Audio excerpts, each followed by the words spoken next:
Shalom, salam sejahtera untuk kita semuanya. Selamat pagi, agama yang bersinar. Renungan pagi kita hari ini, Selasa 11 April 2023 dengan judul Semua Pengalaman Adalah Alat Tuhan. Ayat inti terdapat di dalam Pengkhotbah 7 ayat yang ketiga. Bersedih lebih baik daripada tertawa, karena muka muram membuat hati lega. Saudara, pagi ini kembali saya memberikan 3 poin penting untuk perenungan bagi kita. Poin yang pertama, semua pengalaman dan keadaan adalah alat Allah yang membawa kebaikan kepada kita.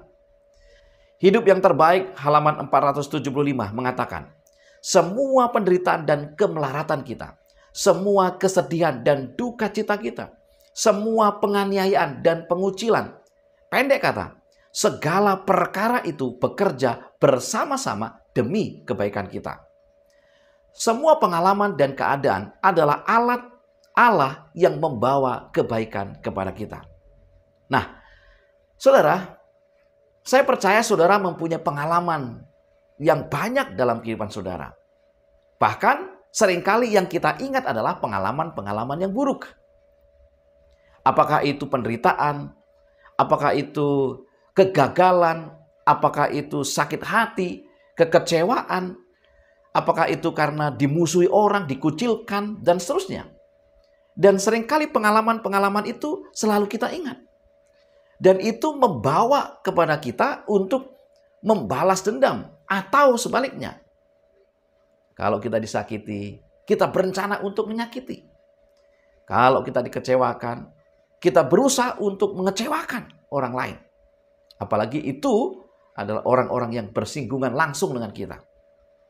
Saudara-saudara yang dikasihi Tuhan, ingat, semua pengalaman ini Allah gunakan untuk membawa kebaikan kepada kita.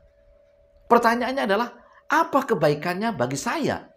Kalau saya mengalami kegagalan, kalau saya mengalami kesedihan, kalau saya mengalami aniaya, mungkin juga fitnahan, dibenci, dikucilkan. Apa kebaikannya? Saudara, kita diajar oleh Tuhan untuk bertumbuh di dalam karakter yang baik. Menghasilkan buah roh.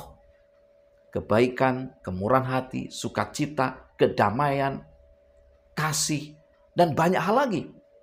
Jadi setiap perkara ini, setiap situasi yang ada di sekitar kita, kita harus lihat, kita harus mengerti, kita harus pahami Allah bekerja di sana untuk membentuk tabiat kita. Poin yang kedua, tidak ada manusia yang dapat menyelesaikan pekerjaan pembangunan tabiat. Hanya dengan Tuhan itu bisa dilakukan. Mungkin banyak pekerjaan yang perlu dilakukan dalam pembangunan karakter Anda. Bahwa Anda adalah batu kasar yang harus disimetriskan dan dipoles sebelum dapat mengisi tempat di bait Allah.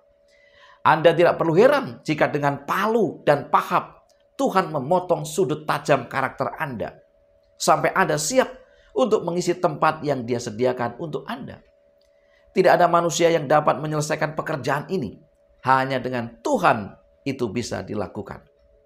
Saudara-saudara yang dikasihi Tuhan, tempat yang Tuhan sediakan, sorga, adalah tempat yang dihuni dengan orang-orang dengan karakter yang baik, yang benar.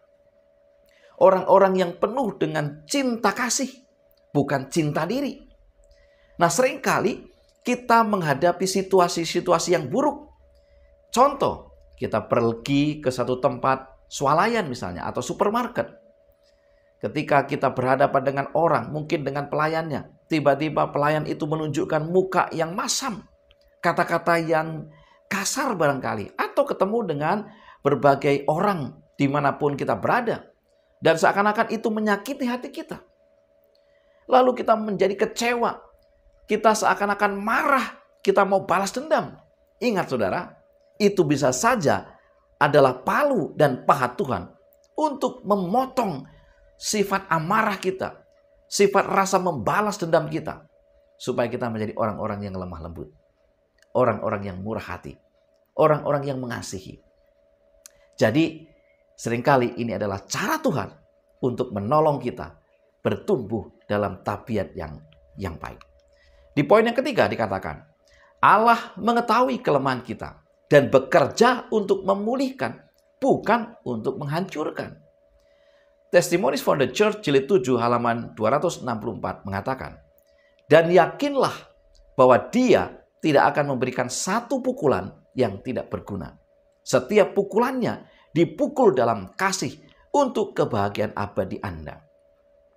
Dia mengetahui kelemahan Anda dan bekerja untuk memulihkan, bukan untuk menghancurkan.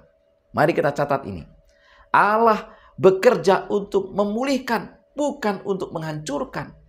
Allah bekerja bukan untuk melukai, melainkan untuk membebat kita. Inilah cara kerja Allah.